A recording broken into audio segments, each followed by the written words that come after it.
So thanks for joining us, Ashley. Some of the research you've done is really interesting and unique when it comes to mental health problems, especially posed by living in a Western society. And a lot of your research actually talks about individualism, and a lot of your research talks about how culture plays a significant part in our mental health well-being. And I can definitely say that I can definitely, witness that happening to me on an individual level as well. But some of the interesting points you raise about vertical and horizontal collectivism really play a huge role within that. Do you want to explain what horizontal and vertical collectivism means?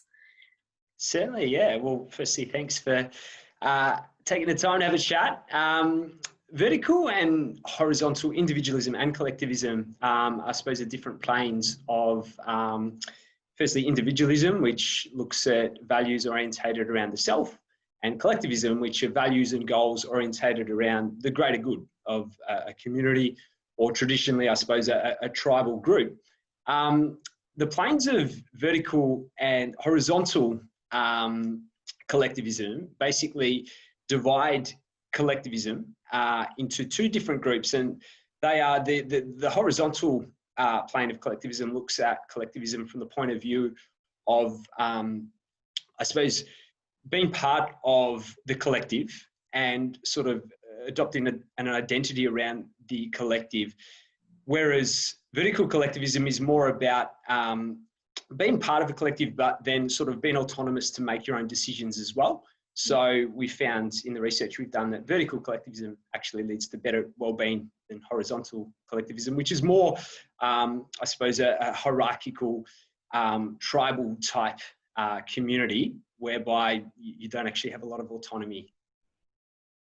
Yeah. So hopefully that makes sense. Yeah, that's really fascinating.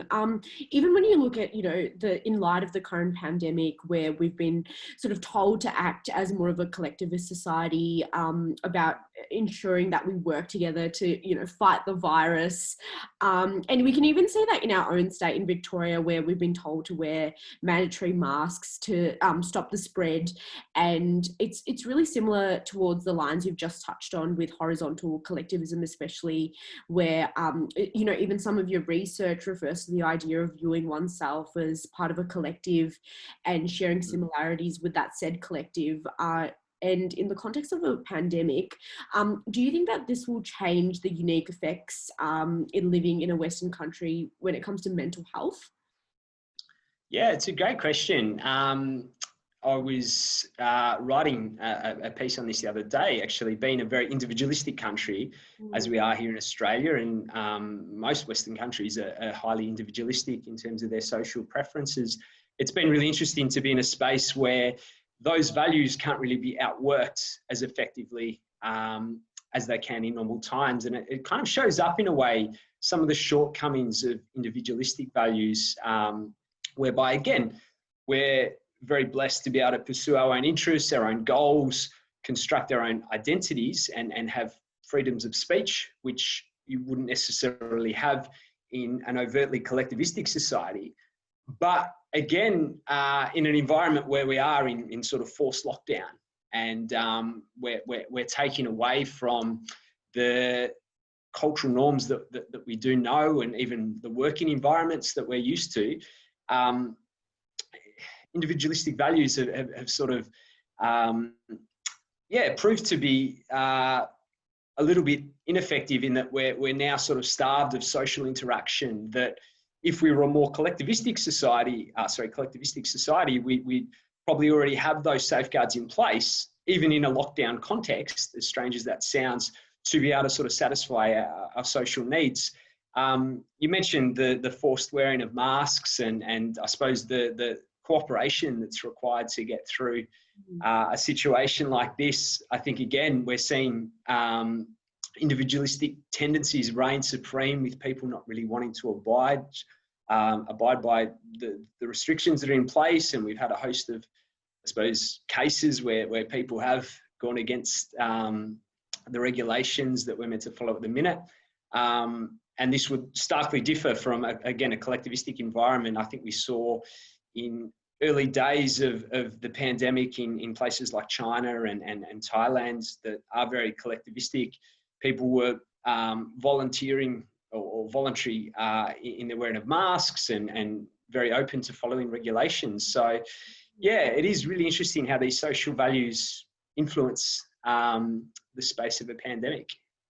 Yeah. Do you think in that context then, do you think we could be potentially moving into a more collectivist society, or do you think that because this individualization is so internalized within us, that's why there's so much of that backlash happening, because people feel like that individualization is definitely being undermined by this nature of collectivism that we may see in, the environment of a pandemic? Yeah, again, really interesting question, and it'll be fascinating to see how that plays out over the next few years, even decades, because no doubt there will be residual change on the basis of what we've experienced over the last 4 months, and particularly socially. I think that cultural change is a really difficult process, and even if we look back in Australian history, I suppose there was a time, maybe half a century or so ago, where we were a much more collectivistic society. We were much more community orientated. We were probably less secular, which meant we were more involved in religious organisations and community organisations at large. But over time, obviously, despite perhaps there being some sort of opposition, we merged more into an individualistic society. So it is very possible that we could become more collectivistic on the back of this. And I think certainly those that are probably of our sort of age in their 20s and even 30s that have grown up in really a strictly individualistic society and have had all the benefits of that, I guess, the freedoms that come with that. There might be greater pushback from people in that sort of age bracket, but at the same time, I think people probably will see the benefits to being more community minded going forward, and the importance of that for the community, but also for the self. Again, being locked up at home for a lot of people, I think, has been really challenging, and it probably does make us yearn for more social interaction and perhaps make us think forward about how we can better place ourselves so that we do have those social safeguards in place. Yeah, absolutely. I found your point really interesting where you mentioned, that pushback from, a bit people that are a bit more traditional or, in a different generation than us. I don't know if it's just you, but I'm seeing a lot of people on, social media, not following the rules, having, a friend or two over. And it's really interesting because that's sort of at the height of it. We're seeing young people not following the rules, but do you think that's just because of the age of social media where there's that cultural element that's subscribed to by our society, and that's why we're not really seeing the bigger picture that the backlash is actually coming from an older generation potentially? Yeah, definitely. I think, again, when you look at young people in a context like Australia, but besides the really obvious laws and regulations that exist from a jurisdiction point of view, they haven't really had a great deal of authority when you might compare them to, say, 2 or 3 generations back. So yeah, it is really interesting to reflect on that and how they might have perceived the regulations in place at the moment. I suppose too, perhaps there's a reluctance that comes from the lack of risk this particular pandemic poses to younger people as well. But yeah, interesting to think through for sure. Yeah, absolutely. And is there any kind of future research you're working on at the moment, given that this pandemic has had so many different, it's raised so many conversations. Like, we've had conversations about race, and now we've had continuous conversations about mental health, and it's really highlighting the gaps within our society that are not pre-existing prior to the pandemic. So yeah, I'd really be interested to see if you're working on anything at the moment. Yeah, working on a few different things, and feel free to cut me off because I get excited by this, so I might waffle on a bit here.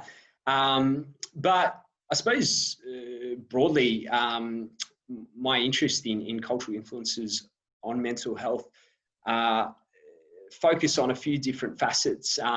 One of them, obviously, we've touched on being the social values that we possess in Western contexts. But as a part of that, also interested in, I suppose, the values that we uphold based on the economic drivers we have in developed first world countries like Australia.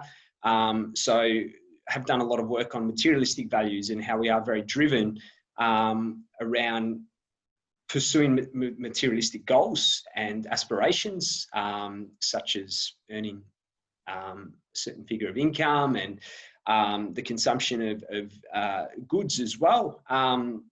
So really interested to see how that will pan out going forward as well. I mean, this virus obviously isn't selective based on wealth and one's status in society. Obviously, countries have benefited from having, good medical practices in place, but at the same time, when it comes down to the individual level, anyone's able to get this virus. So it certainly shows up, I think, a shortcoming in that focus, that overt focus Western cultures have on high GDP above, for instance, health-related factors, and more intrinsic factors as well, like building, solid communities and solid families within those communities. Also sort of interested around cultural understandings of what makes for a meaningful life more broadly. Again, I think in Western environments, we're very driven by materialistic factors and career-orientated factors, but once more that, there's not a lot those things can do for us in the midst of a pandemic. So doing one piece of research at the moment that looks at meaning in life, or one's perceived meaning in life during this COVID-19 crisis, and how that sort of negates wellbeing outcomes and mental health outcomes. I think if one has a good sort of sense of who they are and their meaning in life, that outworks as a greater level of hope, and in turn a greater level of optimism and resilience in the midst of a pandemic like this. Yeah, absolutely. It's really interesting that you touch on, the obsession with GDP, because, for a federal government, especially that, has previously cut mental health and cut specific programs that are, essential to that welfare of our society. It's really interesting that, suddenly there's this heightened level of importance that's placed on why we need to be investing in, our mental health, why we need to be investing in different sectors essentially in our infrastructure that previously we haven't been able to do, but that really interests me, and that sounds really fascinating because we definitely are materialistic. But do you think that there's also notions of class that play in here? Because a lot of the times, we see frontline workers at the moment being, potentially people that are a bit more from a lower socioeconomic status, or we see people that are, being made redundant that one's a bit of a mix, because we're seeing highly skilled people being made redundant, but then we're seeing low SES people being made redundant. But what's your take on that? Yeah, it's a big question. Yeah, so just to clarify, you mean in terms of how this is sort of outworked for different socioeconomic classes of people? Yeah, I think that,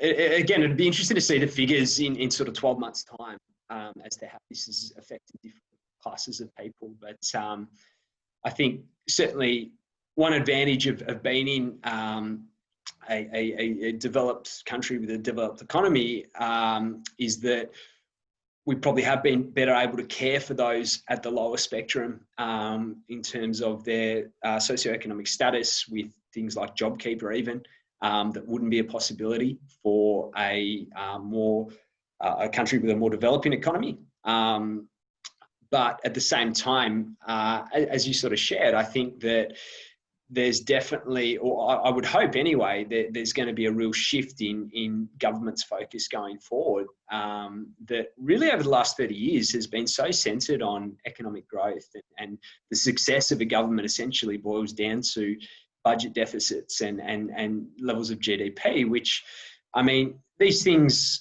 obviously account for a nation's quality of life to a degree. There's no question, but it really is only part of the picture. And I think we've probably got to a point in Australia and say in the US and the UK as well, where we've actually passed the threshold where GDP can influence one's quality of life, and we've crossed over at the detriment of factors such as health and the fostering of sort of positive life values. I mean, Australia defines itself now as a secular country, and that's all well and good. But I think as a part of that, we've kind of lost this understanding of the meaningful life and the pursuit of sort of philosophical wisdom and guidance around what makes for a good life. And I have no doubt that the increase in mental health issues in part stems from that sort of misunderstanding. So sort of gone on a bit of a tangent there from what you initially asked, but I certainly think that, it will be interesting to address figures on how different classes have responded in terms of their mental health in 12 months' time, but also in terms of their prospects and their economic situation, for sure. Absolutely. Thank you so much for your time, Ashley. I really got a lot out of that conversation, and it's really interesting to see the research you're going to be working on. So thanks again. No worries. Thanks so much for having me. No worries.